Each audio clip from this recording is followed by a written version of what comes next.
What is up, guys? Welcome to this podcast. My name is Salman Ali at Salman Ali NBA on Twitter. Here joined by Dave Hardisty, founder of ClutchFans.net. Dave, how you doing? Good, Salman. How are you? I'm doing all right. We are in exciting times. Free agency is 5 days away. The draft was 3 days prior. Let's start with the draft. So after things were up in the air for a second, the Hornets did end up selecting Brandon Miller at number 2.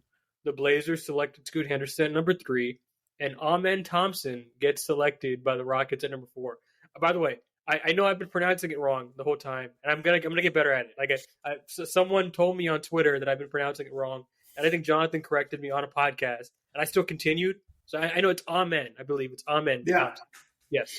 So I'll get better at that. So it was the outcome we all expected for a week, but that doesn't make it any less exciting. I've written about this, but I consider the kid to be like the third best prospect in this draft class because of his high-end upside. I think Brandon Miller was a cleaner fit next to Alperen Sengun, and in a lot of regards, a safer pick. Mm-hmm. But I think Amen has real superstar potential if everything goes right. And I just prefer to swing for the fences rather than taking a pick who I deem to be kind of less exciting and more like a limited range of outcomes, like with Brandon Miller. Amen is immediately going to be, he's going to walk into the league as one of the best athletes in the NBA right away. He's an instinctual passer. He's elite at getting to the basket. He's got great physical tools, 6'7", 7-foot wingspan, and he works hard, so you're optimistic at what he can be on the defensive end. The jump shot is a wild card. Let's be very clear about that. It's a risky proposition because if you're a point guard who can't shoot in 2023, there's some real bust potential. Let's be very clear about that. Like if you're a Rockets fan, let's be real about that. Okay, there's a possibility that this doesn't work out. He's also risky because he played in the OTE, and that league is just really hard to evaluate. At least for me, it was. And I still love this bet for Houston. Like the guy slots in next to Jalen Green to form one of the most exciting backcourt duos in the NBA. If things break right, he could be their long-term offensive engine. I don't know. I'm just a fan. What did you think of this selection, Dave? And where did you have Amen on your board relative to these other prospects? I mean, for me, he was fourth, but I mean, it was for me, it was Scoot Henderson. I thought if I'm going to pick nits here or anything, I thought the Rockets initially should have tried to trade up for Scoot. The Rockets, and kind of knowing what I did behind the scenes, they don't view Scoot Henderson and the way that we do. I'll just put it that way, and way other teams do. That this is all NBA type of point guard. That's who I really, really wanted. But I got to tell you, as I went through the process and dug in more into Amen Thompson and learned more about him, I mean, I knew a lot going in, but really everything outside of the shooting has elite potential, all of it. Now the shooting is such a massive weakness, and it is huge. It's hard to imagine that getting fixed in a year or two, or it's going to take a lot of work. And fortunately, Ben Sullivan's here now, and maybe he can work some magic. We hope. But I mean, everything else: size, wingspan, the athleticism, the defensive potential, the passing, the feel for the game, the work ethic. I mean, and his intelligence. Just listening to the guy speak, there's a lot of reasons to be excited, and I am excited. I think he's going to be really good. Like you said, there is a little bit of bust potential because of that shooting factor. He's going to have to get better, period. But if he does, or if he was already better, he wouldn't have been the fourth pick in the draft. That's for sure. So a lot to be excited about right now as a Rocket fan. He might have been number 2 if the shooting wasn't a concern, right? That's where he was on the Rockets board. The Rockets had him number 2. And I think a few other, I knew that before this, that a few other teams did. I didn't know the Rockets were one of them until around the lottery or shortly after. One of the reasons I was a little discouraged initially, because I knew that when people were talking about them trying to trade up, there was no way the Rockets were going to give up assets to move up unless they were going to lose on Amen Thompson. They weren't going to do it for Scoot Henderson. So, but yeah, they have Amen Thompson 2 on their board. That's interesting. So I did hear like we did see that a lot, and I'm wondering, was that a consensus feel like the Rockets as a whole had them second on their board, or was it just a few people? I mean, I think whatever the actual decision makers had it that way. So I couldn't tell you. I'm sure that there are people within the Rockets who are like, hey, Scoot is special or Miller's going to be really, really good. There always are differing opinions. I mean, the year they took Jalen Green, there were some, with the Rockets on the analytics side that were like, look, Evan Mobley should be the guy. And last year it was split pretty evenly. There was Jabari, there was Paolo. But I think the decision makers that, where it was going to go was probably Paolo. And this year, the decision makers were definitely Amen Thompson. That's who they wanted. I think if Scoot Henderson had gone too, might have created a little bit of panic. Panic's the wrong word. I think they would have been totally fine with Brandon Miller. But they wanted Amen Thompson. Yeah, I didn't see any incentive to trade up to get anything but Scoot Henderson. Like Scoot Henderson was a guy I would be willing to trade up for. Like Me too. I see when I watch Scoot Henderson play, I see it's hard not to see Chris Paul. It's just hard not to, especially when he operates in the half court. He is so smart, and when he operates a pick and roll, it feels like he's been doing it his whole life. And with Amen, it's just not like that. It's just not like that. He is someone who is still learning that element of his game. He's 20 years old. He has time to learn it. But that's why I had Scoot Henderson just a hair above both Brandon Miller and Amen Thompson. But when it came to Amen Thompson and Brandon Miller, like again, fit wise, I even wrote I thought Brandon Miller is a better fit. Prospect wise, like if I'm swinging for the fences, I'm taking Amen. I just like he's just that much better of an athlete. He's got that much better shake.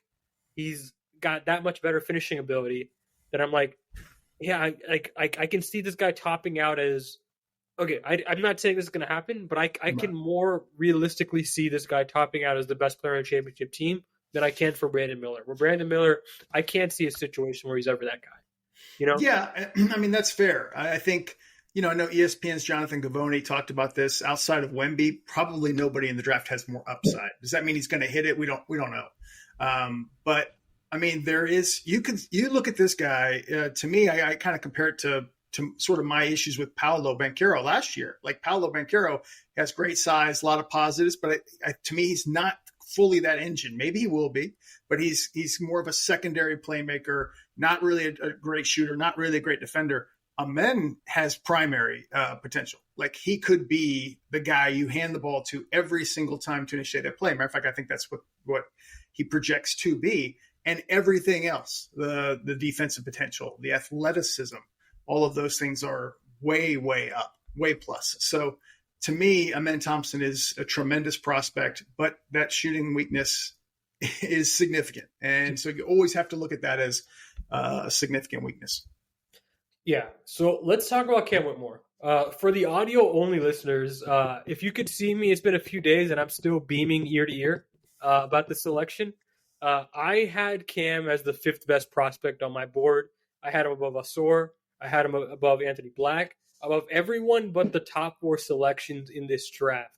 I don't care what the medical issues are, and maybe we could talk about that in a bit. I said this on radio on Friday, but this kid could have no cartilage in both of his knees. He could be due for back surgery tomorrow, and this was still a no-brainer A-plus selection for the Rockets at 20. Like, okay. I was screaming for the Rockets to trade up for him when he was at 10. And an hour and 15 minutes later, I went and checked. From the time I sent that tweet, they selected him an hour and 15 minutes later and gave up nothing. He just fell to them. And this feels very much like 2021, where Houston walked out of the draft with what I consider to be 2 top 7 draft prospects in Jalen Green, Alperen Sengun at the time. And, a couple days ago in Amen Thompson and Cam Whitmore. I'm on cloud 9 right now. I can't believe that this happened. For a second, I thought Cam Whitmore had some sort of felony charge against him. Perhaps he robbed a bank or something. Like, I was about to ask around to see if Cam had some sort of drug problem. Like, I have no idea why this guy was dropping. And I didn't care because after the 10th pick, it was worth the risk, no matter what the situation was. How did you react to this whole Cam thing on draft night? And are you at all concerned about the medicals? We'll talk about why I put that in for a second. Yeah. Well, it's interesting because, we were doing a live stream, Rockets Watch, during the draft. So we were talking about the draft as it was happening. And, you could tell he was falling when it was around 9. I thought Utah was going to get him. They didn't take him. And then I thought, oh, wow, he just fell to Dallas. Matter of fact, I thought, well, if the Rockets have a chance of trading up with Dallas, which was a rumor before, it's probably gone now because Cam Whitmore just fell to them. And then he just kept sliding. And I mean, yes, just like you, we were all in that room calling for the Rockets to try to trade up. It sounds like the Rockets themselves were doing the same thing, according to Rafael Stone. Said they were actively trying to trade up. Indiana said the same thing. From 10 on, they tried to trade up. Nobody was budging. I respect his honesty, by the way. Like it takes balls to admit that you were trying to trade up. And for a player that you did not get, right? Yeah. Like that does take some guts. Yeah. But yeah, I mean, I think it was a combination of those factors: the medical, the interviewing poorly, and then also just some of these teams. Once you got down to like 11, 12 on, I mean, 11 was Orlando, so they knew him well, but 12 and getting down there, like, maybe they didn't even work him out because he wasn't a possibility. And then they're just like a little bit shaken too. They're going to go with guys that they had graded and went with. And, it fell right into Houston's lap. And I think they sniped him just in time because Brooklyn was probably going to take him at 21 without a doubt. But I'm surprised Golden State didn't take him. Like, don't get me wrong. I am a giant Brandon Pot. I can never pronounce his last name. Podjemski, yeah. Yeah, he was the guy, one of the guys I was targeting for Houston at 20, right? Like he was one. It was like Keontae George, Brandon Potts. It was like a bunch of guys, right? And I loved Brandon, right? And I was like, oh, if he falls to Houston, I'd be happy if they walk away with him on draft night. But are you kidding me? Cam's in your lap and you take this guy? I love that guy. Like I was sure if one team is going to screw Houston, it's going to be Golden State. Like it just felt very like, of course, like, and it didn't happen. I was like, Houston can have nice things. I think it's maybe a little bit of a different approach for Golden State because they've taken the high upside swings and it hasn't worked for their team. They went with the guy who probably fits their team well in Pods, and it worked out beautifully for the Rockets. I mean, the Rockets are still a team that needs to take swings for the fences. And to me, they came away with, like, they doubled up their reward for a lottery season. They came away with 2 clear lottery picks, assuming, medicals and everything are reasonable. And they don't have their pick next year. It kind of makes up a lot of the pain of that. And I can't stress enough how, once a team uses the 20th pick of the draft, they get a player and then they usually like that player and what have you. The trade value doesn't soar. In this instance, the Rockets got significantly more value than they did for using a 20th pick. They are in a much better position trade asset wise, whether it's Cam or anybody else on their roster, because they got Cam, significantly better off, whether as a player, as a trade, whatever it may be, for this value drop. And I have a feeling that we'll probably look back, it's a good bet anyway, and say, how did this happen? It felt very Michael Porter Jr.-esque right away, right? Falling to Denver at 14. So here's the 20th pick these last 10 years. 2022, Malachi Branham. 2021, Jalen Johnson. 2020, Precious Achiuwa. 2019, Matisse Thybulle. 2018, Josh Okogie. 2017, Larry Giles. 2016, Karis LeVert. 2015, Dallin Wright. 2014, Bruno Caboclo. 2013, Tony Snell. So those are some nice players, right? Like there are some nice players in there. Some busts in there, obviously. But, you got some nice guys, but nobody there with an all-star selection, right? Like the one guy that might get one there is like maybe Malachi Branham if things really work out, or Jalen Johnson. But like really, this is the range of the draft where it's a crapshoot whether or not you're going to get a rotation player or not, right? And they got someone who had, at least going into the draft, real star potential if things broke right? Like this was, by the way, for people who don't know Cam Whitmore's game, right? Cam Whitmore, he's this 18-year-old wing that's built like a brick house, drives to the rim like a freight train. He's a power athlete, much like Amen Thompson. He's going to walk into the NBA as one of the best athletes in the league on day one. He's 6'7" with a 6'9" wingspan, very strong driving to the basket, aggressive defending on the ball, active on the glass. Used to be a bad shooter, but has turned that into a strength. He's got great rim finishing and steal numbers. It's why the analytics community was so high on him going into the draft. He's got zero passing feel. In fact, I don't think I've ever used this word to describe someone on this podcast before, but he's sort of a ball hog in that he has blinders when he's making a move to score. But he's 18, so there's reason to believe that he can get better at that. I mean, he's just a great prospect. People really saw like star shooting guard upside with him. It's why he was mocked in that 4 to 7 range for most of the year. I was debating on this podcast last week about Houston's potential about selecting him at 4 over Amen Thompson. And as it turns out, they didn't need to do that because they ended up getting both without making a trade, which is wild. It's just wild. So, Dave, I mean, you kind of hinted at it. Like, now that the tanking phase of Houston's rebuild is over, how would you grade how they've done in the draft these past 3 years? I mean, I think the last 2 years have been really good. I mean, and all three really have been really good. Yeah. Don't get me wrong. They never got that number 1 pick, and that's fine. I mean, the odds aren't great to do that, but they won the lottery, got in the top 4 each of the 3 years. So that's a plus. And I think they got high upside swings in each one of those years. And they, like you said, Sengun was a secondary pick in 21, Tari Eason last year, and then now you get Cam Whitmore. They did really well with those second picks. I mean, in Sengun's case, they traded up for that pick or traded outright for that pick, but they still kind of doubled up each year. And now they've got 6 guys. They've got really more than that, but 6 clear prospects of the last 3 years that are extremely high upside. So I would say they've done in the draft pretty well. That I would definitely give them a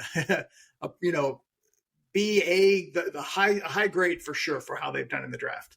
Yeah, like there's been some misses, right? Like I would say like missing out on Quentin Grimes in that 23 to 24 range. I think that was a miss.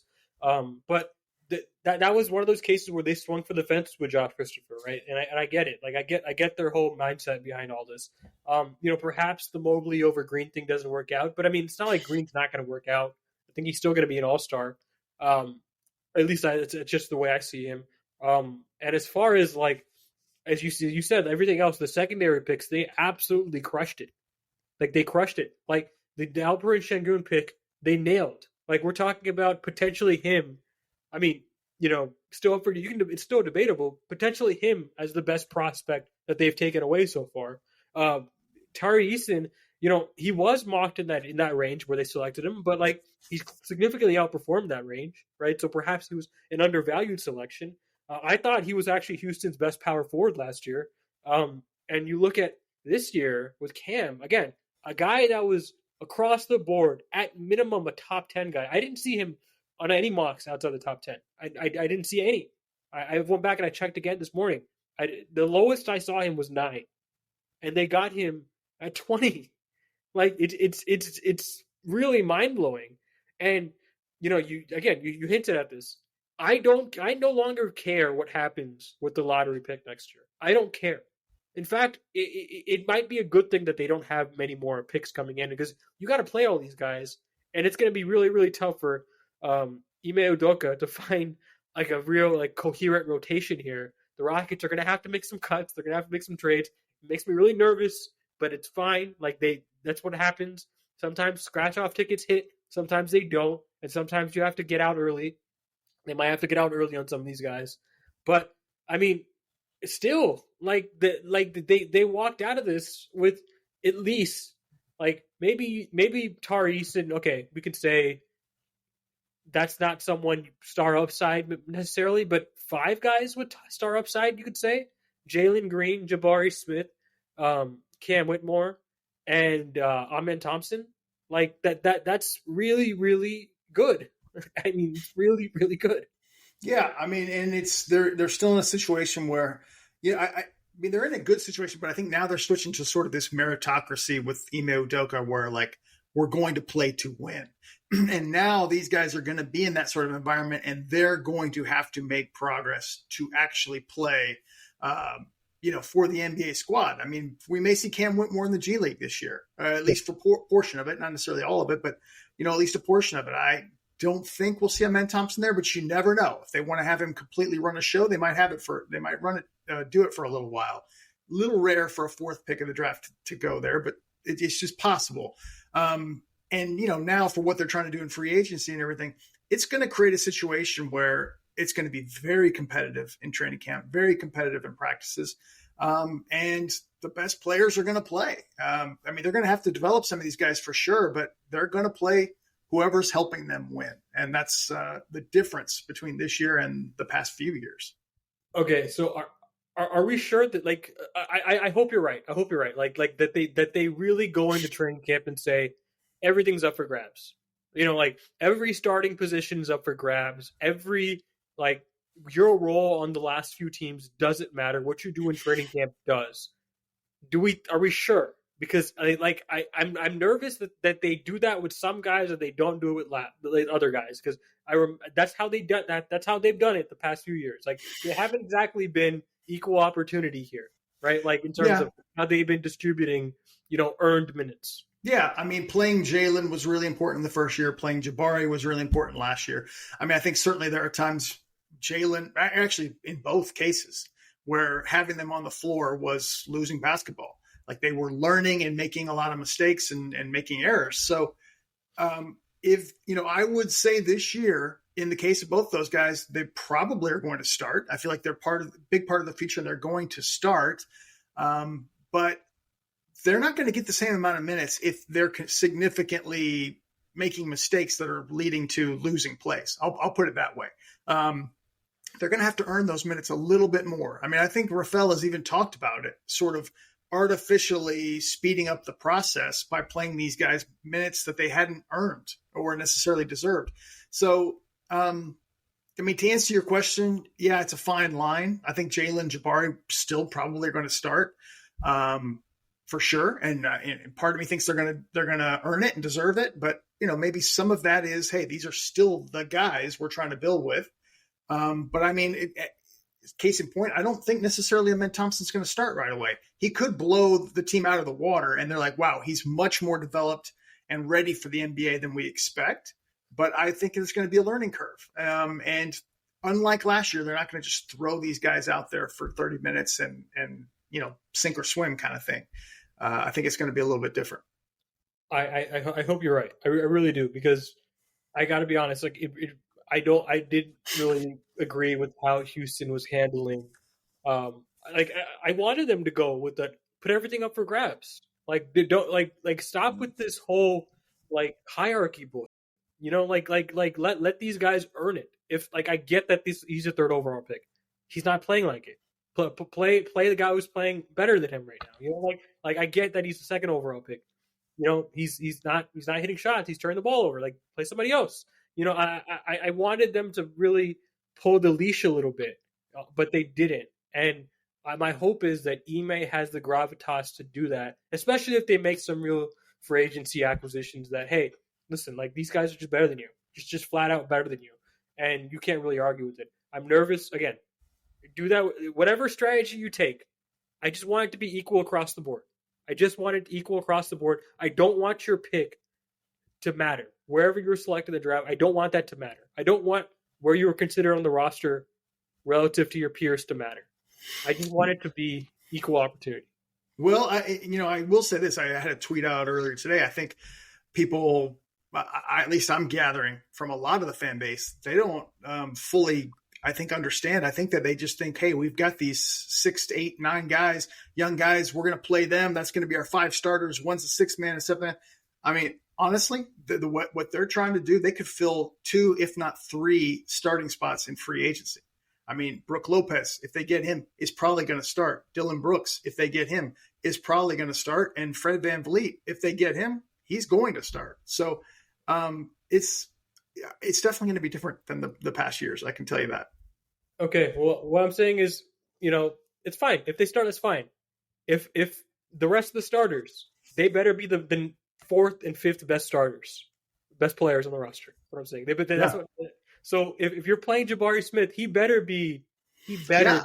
the fourth. I mean, and I'll say this: Tari may start, or maybe Jabari starts initially, and then Tari takes over, or Sengun does, and Sengun and Lopez somehow works together. I don't know, but I mean, I think it's going to go across the board. I'm just saying that if you look, I don't think their free agent targets necessarily interfere with Jalen or Jabari.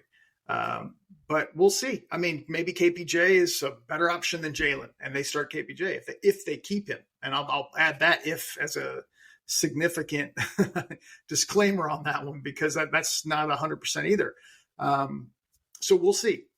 But I mean, definitely the guys they're targeting, they wouldn't come here to be off the bench. They're not going after DJ Augustines. They're not looking for guys who have been in the league forever and can just teach them how to, pack their bags and go from city to city, that kind of stuff. They are looking for players who can significantly contribute and teach these guys how to win and be part of a winning, cohesive team. Yeah. I mean, fair enough. If they take that tack, I'm game with it. Okay, let's talk about free agency. Sure. Free agency is on Friday, as we said at the top of the show. They have $60 million in space, could get up to 65. I'm nervous. I got to be honest, like, especially with some of the names that they're targeting, I'm really scared that they, okay. Like, this is dangerous. Like, this is like the last time they had this much space.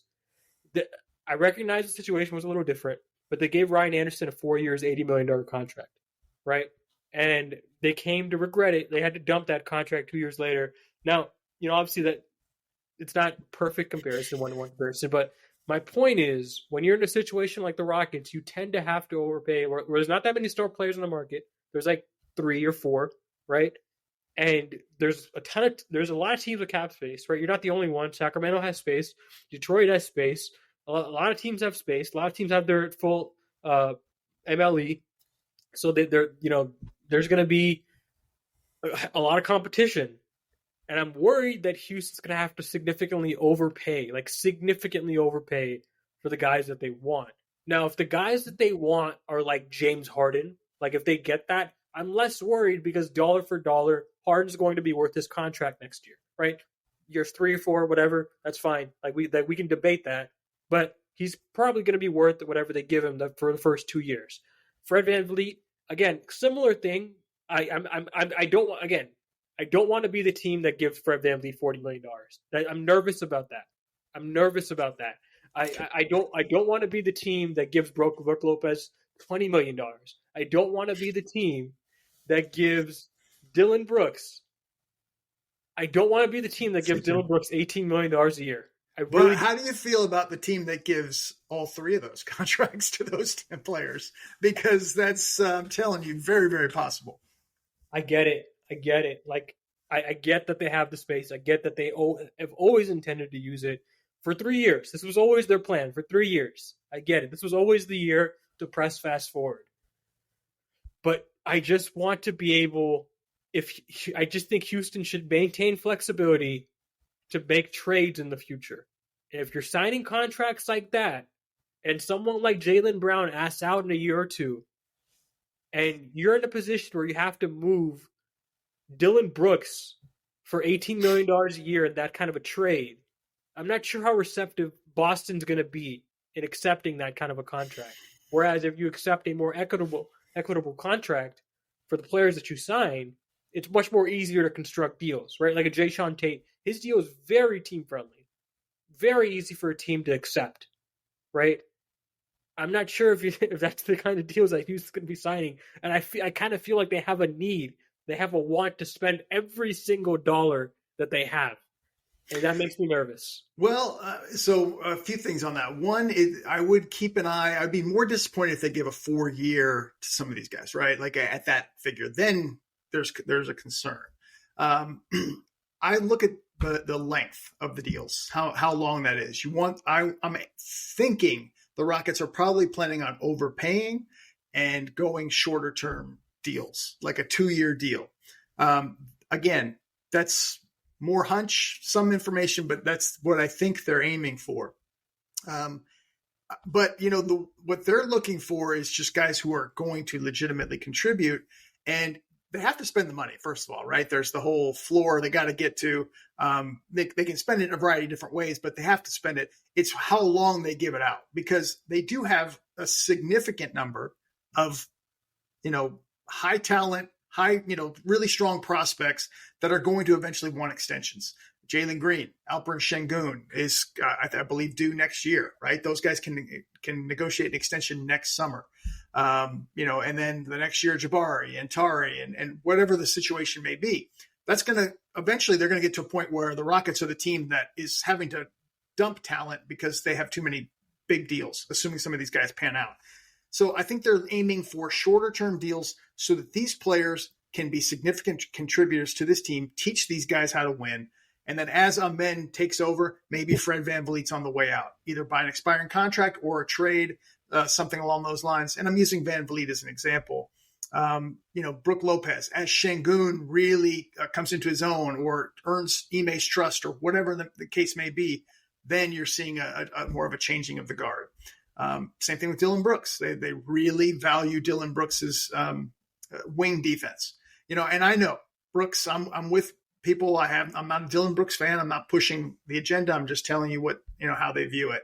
So the key to answer your question, or to really follow up on your points, it's the amount of years rather than if Fred VanVleet gets $40 million. Yeah, that's rough. But if it's a 1 or 2 year deal, that's a different story. I hear you. And I understand that. I just, again, I want to have flexibility.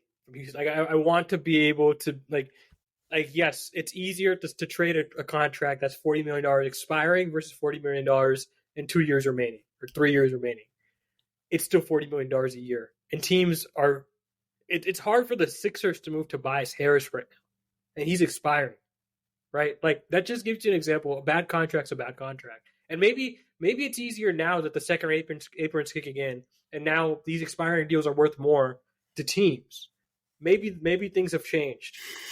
I suspect that it's still these contracts are still going to be viewed as tough or rough. So it's something I'm concerned about. Can we talk about Brook Lopez for a second? Yeah, sure.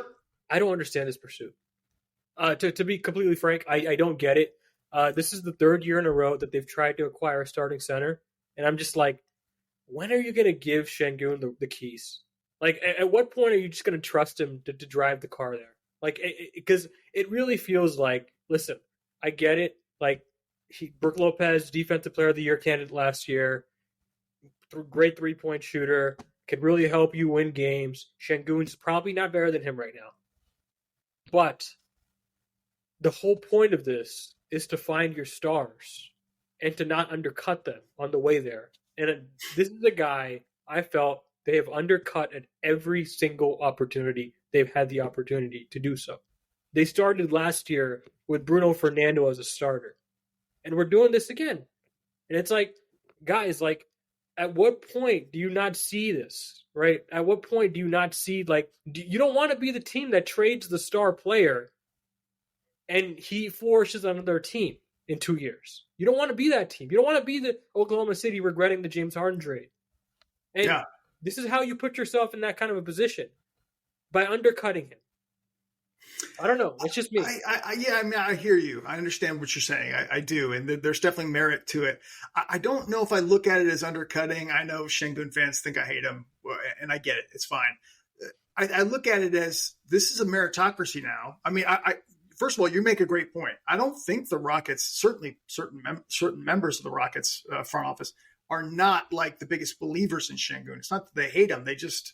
There are certain elements of his game that they're concerned about. They want to see a strong work ethic. They want to see improvement in those areas.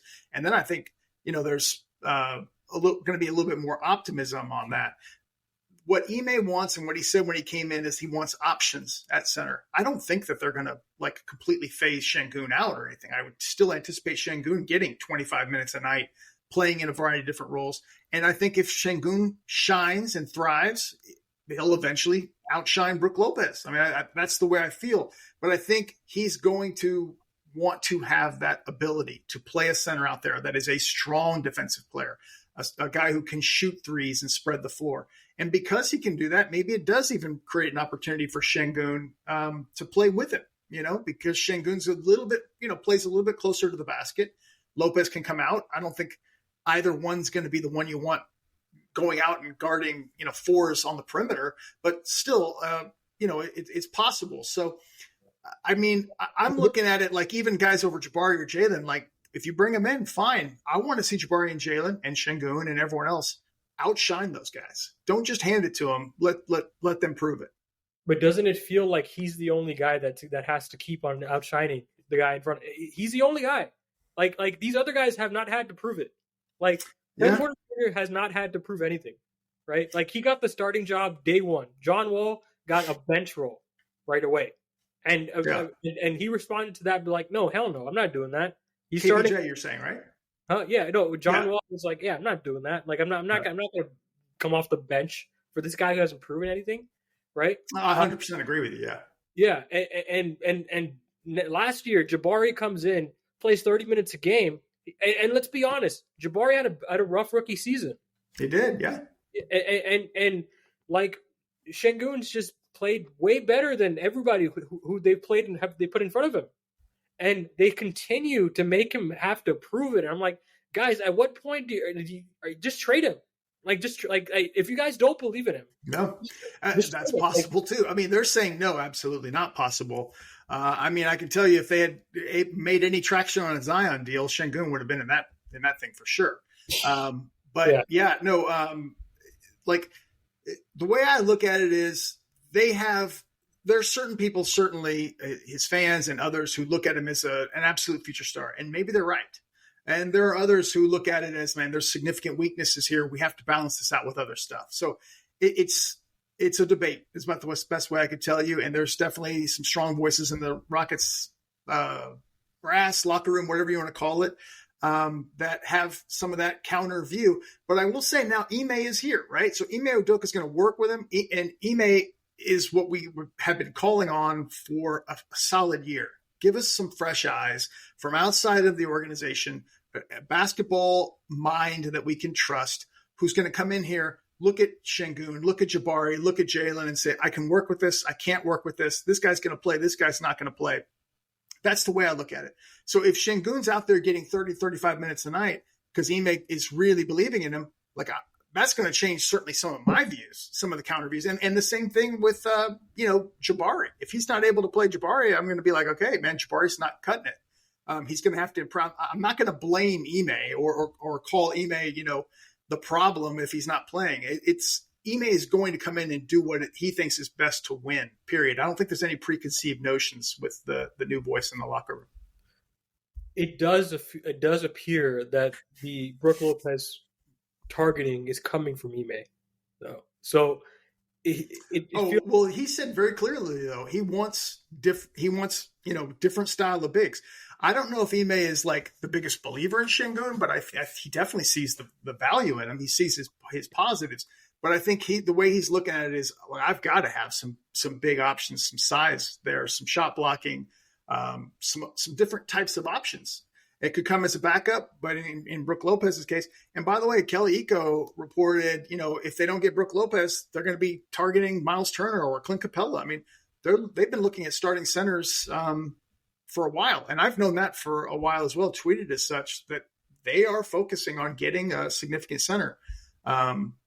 It's been that way even before Ime Udoka, to be honest. Yeah. Listen, like my hope is that this is kind of like Nene. Like a Nene signing in 2016 where they signed Nene, and I was very much worried that he was going to get the starting spot over Clint Capella because I thought Clint Capella was the guy to be there. And they used Nene as kind of a way to ease Clint Capella into being their guy at center. I'm hoping that's the case here. I'm not optimistic about it. Like I remain skeptical of everything this organization does at the center spot.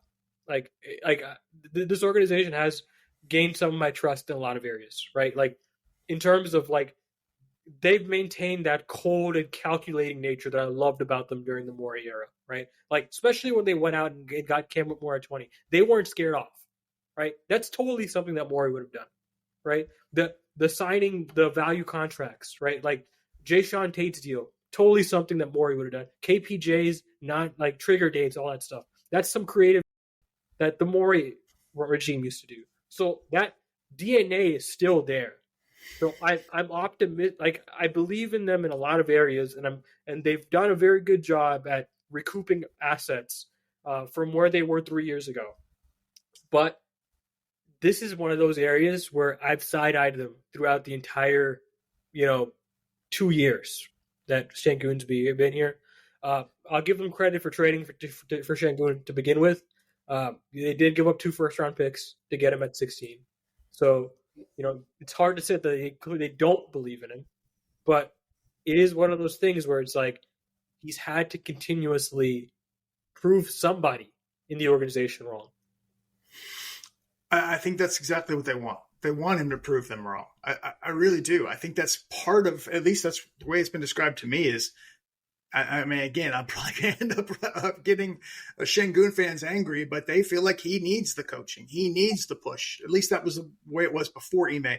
Then you listen to Sengun, and Sengun saying, man, this is the kind of coaching I need, with Ime. He wasn't used to coming here and having this nice guy coach. So this could be a good marriage. Ime coming in with a little bit more tough love, a little bit more accountability, I think, than Steven Silas.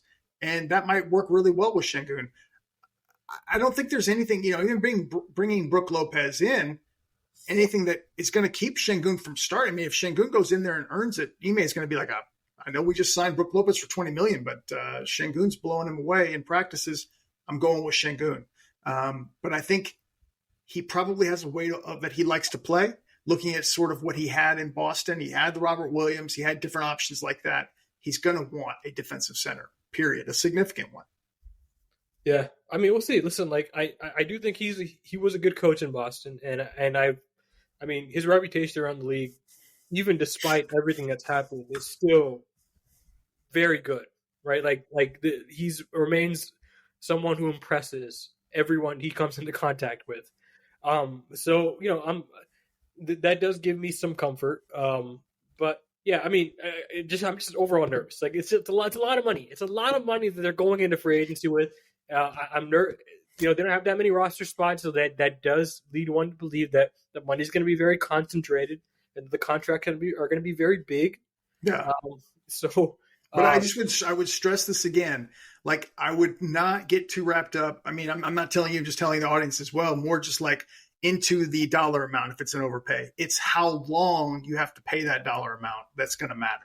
I know you were saying earlier, it's tougher to move expiring contracts. I do think Daryl being Daryl is trying to, poach somebody with Tobias Harris's contract. He's looking for a steal. So it's a little bit different, but I do think the length of those deals is what's going to matter. Fred VanVleet for 3 or 4 years of that amount. Yeah, that's concerning, but anything less, it's, I think, going to be a really good addition to have a guy who's a low turnover player. Has won a title, has made some big plays. He's got some weaknesses too, but an all-star last season, a year ago. Yeah. And who can, I think, in my opinion, just by example, not just his voice, by example, lead this team to a more competitive environment. I think it's going to be worth it. Yeah. And listen, this guy's an all-star, right? Like this is not like some I actually wanted them to go get Fred VanVleet, but the more I've thought about the kind of contract that he wants and the kind of extensions that he's turned down, I'm nervous. I'm just like, oh, okay, he turned that down. Oh wow, okay, all right. So that's why I'm nervous. But if it's a short term deal, if there are options, if there are ways that they can protect themselves. Which they've done a lot on these deals, right? They've continued to try and add protections for themselves in these deals. That makes it better. But he does make them a better team. He does make them more competitive. Next to Jalen Green, he is a very good fit. And this team needs to win next year. It really does. Like it's not just that they don't own their own pick. It's that there are no incentives in losing. Like. People say that the Rockets should view their next year's pick as a sunk cost. Of course. And Like that's a separate issue from the very fact is there is nothing to gain from being bad. There's just not. There's everything to gain from being good. Like if you are good next year, your contracts look good, your prospects look good. Teams are more apt to make trades with you. You have more leverage around the league. Players may want to come to Houston if you're a winning environment. Like this idea that Houston should just try and be bad again next year. That they're pressing fast forward too quickly. It's like no. This was always their plan because it makes the most sense. There are no incentives to win, and all the incentives. I mean, there are no incentives to lose, and all the incentives to win. I don't understand this idea of people being like, "Why are the Rockets trying to press fast forward?" Do you not understand? Like, have you not paid attention to their plan for the past 3 years? Like, you can't just start weighing in now. Like, you should have waited 3 years ago because they have been planning for the 2023 free agency class. They've been doing that since the James Harden trade itself was a plan for the 2023 free agent class. Yeah, I mean, and that's exactly why they're going with guys that they think will help them win. You know, having Brook Lopez with Sengun, both of those options, they think gives them a boost. And if you look, all these guys are going to bring defense. And I think that's kind of one of the factors that they're hoping they can learn. Fred VanVleet, Amen Thompson can learn from a guy like that. Yeah, Fred VanVleet is not like this, insane point guard guy. He's more of a takes care of the ball type of point guard, and he can knock down shots and make winning plays. But still, there's a lot from in an NBA standpoint that Amen Thompson can learn from him. I think adding these guys and with Ime Udoka coaching, that's what they're looking for, is that kind of culture, veterans who can establish what this team's about and everyone else can sort of learn from them. And then you've got all these young guys who have a lot to learn, but have immense talents, probably more than the players that you're bringing in. And then as that starts to develop, they're contributing in different ways. Just as an example, Jabari really, really struggled defensively last year. Well, what's it going to be like if he's got Dillon Brooks and Brook Lopez just, basically on both sides there? Is it going to be different? If it's still a problem, then that's a big deal. But, if he's funneling to a guy who's a rim protector, if he's got somebody else also helping him on switches like Brooks, I don't know. I don't want to say for sure it's going to pan out. I'm just saying that's what they're hoping to do, is put these young guys into a situation where it's not just, finger pointing and nobody really knows what they're doing. They've got 2 or 3 guys that for sure are setting a baseline of what the coach wants. So how confident are we that they actually have a realistic chance of getting Fred VanVleet? I mean, to be honest with you, I feel pretty confident that there's a good chance. And I think part of it is because they're going to have to probably overpay. Now, I will say Rafael Stone is a contract guy. He's a contract lawyer. That's where he comes from. It's his background. He very, very much prides himself on his value deals. Kevin Porter Jr., he views as very creative, and that contract. Jay Sean Tate getting that deal. KJ Martin is on a cheap deal. Maybe that something happens there. It's going to be tough to pull off, but he's still going to be looking for that type of thing. But I think in Fred VanVleet's case, it may require a significant overpay on a shorter term deal. And I don't want to say that it's going to be a done deal or anything like that. But assuming Harden doesn't come back and say, yes, I'm willing to take this range of money where he really wasn't before, I think that's Rockets are going to basically do an all-out blitz for Fred VanVleet. Doesn't it feel like the Harden thing's like it's straight? It feels like it's done. Like it feels like he's already going back. Like the roller coaster ride we've been on these past few months. It feels so anticlimactic for it to end on June 20th, right? It feels like ever since June 20th, that buzz has just been, oh, he's going back to Philly now, and that's kind of the advantage that Philly had this entire time. They could talk to him, right? Whereas the Rockets have to wait till July to talk to him. But doesn't it feel like that's dead? Well, I mean, I just say that teams, especially in this instance, there's no waiting. They're certainly not violating rules, but these agents, they all know. there's communication going on. Let's just be honest about all these teams. Yeah, but and I think that's openly communicate if you're correct. Yeah, correct. But there was already communication going on that shifted some of that. And to my surprise, I'll be honest, I thought basically that the Fertittas would maybe cave a little bit, like, okay, we got to bring Harden back, so let's give him more money, more years, whatever. I think Harden, his interest in coming to Houston is real. My feeling, I'll just put it that way, is I think the Rockets had a line in the sand, and it wasn't enough for Harden. It could have been a 3-year, $90 million type of deal, something in that range. Again, I don't know that for a fact, but that's kind of what I'm going to guess. And it maybe just wasn't what he wanted. So that's my hunch right now and feeling on it, and why it kind of shifted. But let's see what kind of contract he signs with Philly if he does go back there. I'll be curious if Daryl does give him more than that. Yeah, I mean, and at the same time, we're still not at the point where it's like definitive, right? Like no one's like, oh, right, he's definitively coming back. No one's confident. It's like that's probably a good job by Harden's agent. Like keep it in house. Yeah. Yeah, and look at the NBA. You're going to wake up one morning, Wednesday morning, and then next thing you know, like the reports are, things have shifted seismically that, James Harden is thinking of going back to Houston again. That is absolutely very, very possible the way the NBA news cycle goes. Wouldn't put it past Woj or, Shams to tweet out something like that. So, something to change the betting lines, but yeah, I mean, yeah. So yeah, exactly. I know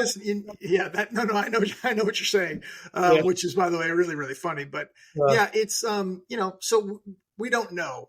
But I think right now, and again, this is just me reading the tea leaves. It really feels like Fred VanVleet, Dillon Brooks, Brook Lopez are 3 of the top targets. Yeah. I mean, we'll see. Like if you tell me last year that the Rockets would come out of the 2023 free agency with Fred VanVleet, like if that was one of the, like, put it in stone, like I'm not saying that's what you're saying. I'm saying if that was someone that the Rockets had a realistic chance of getting, I'd be ecstatic. It's just the numbers just making me nervous. It's really the number, the years. Yeah, I'm sure if it's not that many years, it eases it some, but still, like the number, I am still concerned about the number. One thing that just to add to this, it's nice about VanVleet is if Amen Thompson is ready at some point to take the reins, VanVleet plays well off the ball. He's not like so tied to it where he's got to have it the whole time. So I think there's some flexibility, especially if it's a 2-year deal, that could make it really nice for the Rockets. Do you want to talk about some of these other guys? Like, I really like this idea of them getting Chris Middleton, right? Like, I just felt like, oh, he's going back to Milwaukee. It's always felt like that. But at the same time, this guy really wants his money. If you read his quotes these last couple of years, he's been taking discount deals to come back to Milwaukee. And now it feels like this is the summer where it's like he's getting his max. Like, he's getting his max. I don't know how many years. I'm not sure if he's getting like all of his years, but he's dead set on getting the full number. So is that part of the reasoning they're in play for Brook Lopez? Because it's like, oh, Chris Middleton might draw out Brook Lopez, or maybe it's the other way around. Like, they overpay for Chris Middleton, and so they don't want to overpay for Brook Lopez to get Brook Lopez back. I mean, I think that's kind of the feeling, but at the same time, I think Brook Lopez has been a pretty important player for that team. He's 35. He's getting up there a little bit. I think for his style of play, he'd be fine, but still, there's always that risk. Nobody knows what's going to happen with Milwaukee. Really, nobody knows. I think, if I'm not mistaken, Giannis is eligible for extension at some point coming up in the future, and there's a lot of nervous people there, I think, in regard to that, and the whole luxury tax issue. So that's the feeling that maybe Brook Lopez could shake out as a casualty there, that the Rockets could beat what Milwaukee would offer. And does he want to keep trying to win a title so much in Milwaukee with what they have and what's working? I mean, he does have a new coach coming up there. Or does he want to, try something new and get paid more for it? That's kind of the way I think I look at it. So we don't know. As far as Chris Middleton, some of his injury stuff, I'm not super keen on the idea because I do agree with you. It's going to take a lot of money to get him, but he's a hell of a player. I mean, he's a great player, significantly underrated. So I don't think I want to be that team that gives him the max at this point. Well, the reason is like the reason I'm more open to being that team is because like again like if we're talking about efficiency for dollars spent, you're gonna get more for your dollar with the high end stars, right? With stars.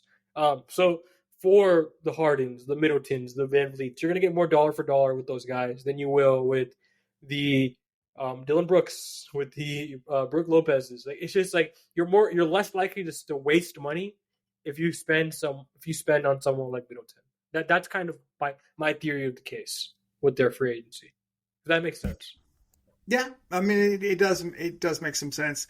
I guess for me it just feels kind of like he's had some injury issues that I haven't dug into completely, but I mean I remember reading some reports that just there was real concern about him long term. I don't know if that's completely nonsense or not, but to me, it makes me a little bit more concerned about giving him a deal because I don't know if Middleton would be like the guy who takes the 1 or 2 year deal at an extreme overpay. Could be wrong on that, but he's just not who I don't believe would target right now. Who are some guys you would target? Wow. Well, it's interesting you bring that up. I mean, I'm definitely in the Harden camp. I mean, I think that ship's going to sail, and I'm okay with Fred VanVleet. I don't love the Fred VanVleet thing, but I see the merits of it, and I think I see what they're trying to do. Don't fully agree with it, but I think I do. Dillon Brooks, I got to be honest with you. I don't want Dillon Brooks simply because I don't feel like he is going to rein in his shots. I mean, we even talked recently about feeling like, he basically could do a lot more or score a lot more than he did in Memphis. And I'm thinking, we don't want this guy for that, right? I do agree, though, that he's a very good wing defender. I think the Rockets believe he's arguably one of the best, if not the best in the league.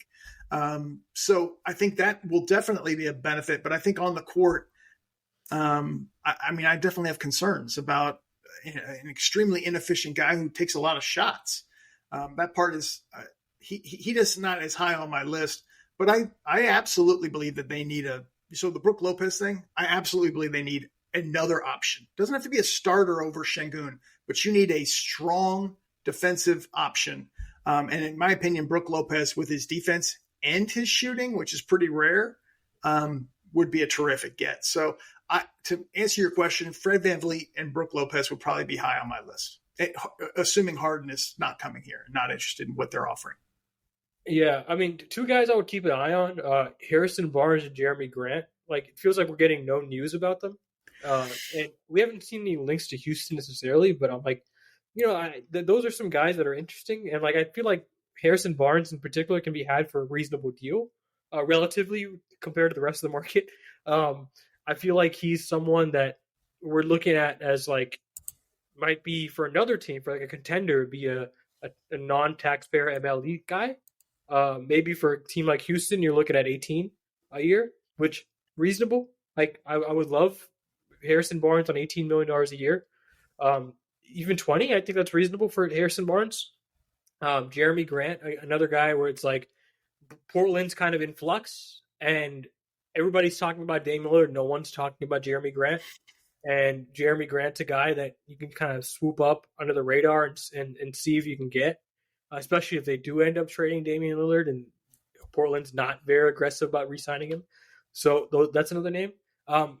Cam Johnson, just kind of like no one's talking about him anymore because everybody just assumes that Brooklyn's going to match any deal that he gets. And if Houston swings and misses on all their guys, that's a decent guy to throw some money at because you're taking someone good away from a guy where you own their pick as well as getting a helpful player. It's like a 2-for-1 kind of special there. The contract's going to be rough if you do overpay to get him, but it's just something I would keep an eye on if they swing and miss on all these guys. There's some interesting options there still. I mean, I should say Cam Johnson would probably be one of my top, if not the top option. I mean, I think for me, actually, I should say getting a point guard is the most important thing for me for the Rockets. That's like the thing that they need to do, period. Whether it's via trade or free agency, they need to do that. But beyond that, Cam Johnson, I would love to do that. I think I just haven't really talked about it much. My understanding, Rockets probably view that as, look, Brooklyn's going to match, tying up your money, and I think you missed some of your guys, yeah. And I will say I'm absolutely hoping somebody out there significantly overpays. Detroit, obviously, Monty Williams has experience with him from Phoenix. I'm hoping somebody makes it extremely painful for Brooklyn to match, or that if Brooklyn does match, it just hurts their situation. Rockets owning those picks for the next 4 years, 2 picks, 2 swaps, it absolutely matters. But I would love to get Cam Johnson. I think the Rockets look at it like if they were to get him, it's going to be so high that it wouldn't be the value contract that they seek. Are you more apt to make a trade with some of these Brooklyn assets now that Houston has kind of, like, to be honest, like ever since they got Cam Whitmore at 20, I'm like, okay, now it feels it makes a lot more sense to move some of these picks, some of these young players, like KJ Martin's a guy, like when we're talking about roster spots, right? And playing time, it's going to be a crunch here. Like if they sign 3 guys, they're going to have to waive some guys. They're going to have to, Knicks is gone. Daishen Nix is gone.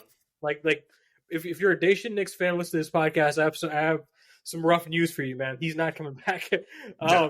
Yeah. I mean, but there's some other guys. It's not enough. It's not enough. They're gonna have to waive, I think, 2 more players to get to the point where they need to be to sign 3 guys. And the guys that make the most sense are your Jayshawn Tates. The guys that make the most sense are your KJ Martins to trade. You know, like these are the guys that I would look at. And if I'm trading those guys, I forgot Usman Garuba and Josh Christopher. Those guys I would keep an eye on. If I'm trading those guys, I don't want it to be in vain. I want to kind of make a significant trade if I'm going to do it. Like I want to throw in assets behind it and get a real something back versus just, oh, here, take these guys so we can go make some trades and signings. To answer your question, I wouldn't trade it unless it was a significant player. Bottom line, I think Brooklyn is. I think they were, when you throw in the playoffs, they were 13-19 to end. You know, ever since the KD trade with Bridges back and playing, they weren't as good as people were led to. I mean, they were in the playoffs, and we saw that team in the playoffs. Well, all the heavy lifting to get there was done by KD and Kyrie. You know, they have a lot of picks. They could make some changes, but and they might. You know, maybe they pursue a Damian Lillard or somebody that significantly boosts their prospects, but. Right now, I think ESPN projects it to be the 9th pick of the draft. It should be a lottery pick. Doesn't mean I won't trade it, but I'm just saying, to me, it needs to be a significant player, or there needs to be significant protection on that pick. You know, because if you're going to trade it out, you could put protection on it. It would be funny if they trade it to Brooklyn and they add protections to the pick. That'd be hilarious. That would be cold. Absolutely cold-hearted. Yes. Yeah. I mean, and that's the thing, right? Too, like having getting Cam Whitmore as sort of a bonus. Now, if you do feel like, okay, we've got 3 guys, 4 guys of our draft players and we're really cooking with these guys, we want to build with them. You might be able to trade 1 or 2 of those guys with the Brooklyn picks and get a very significant player. Yeah. Again, I don't know. We don't know which player is going to shake out. A year from now, we're going to see 2, 3 guys in this next year that, who thought they were going to go on the block and they did. That's the kind of thing that I would wait for before trading those picks. So who's going to go on the chopping block here, like in your opinion? What do you mean as far as being – you mean on the Rockets roster? Yeah, cut or traded because, so I actually I tweeted this out. I mean, I think, you know, obviously Jalen, Jabari, KPJ, Tari Sengun, Amen Thompson, Cam Whitmore, Ty Washington. And then I think on the bubble, I think KJ Martin will probably get traded. I've said it before and it hasn't happened. So what's his value? Yeah. I don't know. Late first round pick, I would anticipate maybe. Right. Yeah. Yeah. I mean, I would think so, but who knows? Has, you know, the new CBA shifted the landscape on the value of those picks? I don't know, but it seems like he should. Jayshawn Tate, I think, is, you know, on the bubble. Josh Christopher, definitely. And Usman Garuba is a maybe. I think he's, going to have an opportunity to impress Ime because there is a lack of bigs on this roster, in my opinion. I mean, Jabari plays more of a 4 and some 5. But, I mean, you look at what they have, really. What I think, if they do make those significant free agent additions, you're probably looking at Sengun, KPJ, Tari, Thompson, Whitmore. I mean, other than Sengun, you don't have much in the way of bigs, really. So that's what I think, where Usman might be able to step in. But to answer your question, KJ, Jason Tate, Josh Christopher, possibly Usman, possibly Ty. There's a lot that's up in the air. The right deal comes along, I think any of those guys certainly are expendable. I feel so bad for Josh Christopher because it's like, really, when you look at him, he hasn't done anything to not earn a roster spot. It's just there's so many guys in front of him. Like, and it's been like that every single year. I don't even think this is like, I'm not even blaming Stephen Silas here. I think he's actually, in this regard, I think he's not done anything. Like, it's just like KPJ, Jalen Green, and like Eric Gordon, all these guards were in front of him, and he just was the odd man out always. And it's hard for him to find any source. It was hard for him to find any sort of stability. And I actually thought that first year in particular, he was good. Last year, rough season, but it's like it's cold to cut someone after one rough season or trade someone after one rough season. But that might be the case. I mean, that might be the most realistic cut guy. Yeah, I mean, and you mentioned earlier about the team being cold and calculated.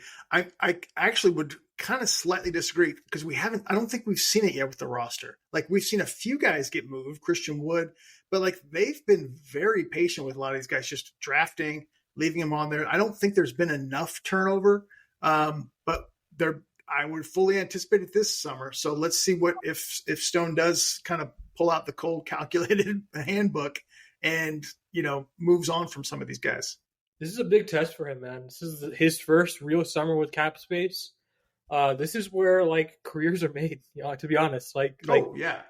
He I mean, Amen's a great pick, so I'm thrilled with it. I'm not knocking it, but I kind of came into this like Harden, Wemby, or Scoot could sort of save his bacon. I mean, maybe getting Cam Whitmore really helped him out a lot, but now he has to do some GMing. He has to do some real trades, creative moves to get this team going in an upward direction beyond just, hey, roll out a few basketballs and let these young guys learn. He's going to have to be aggressive.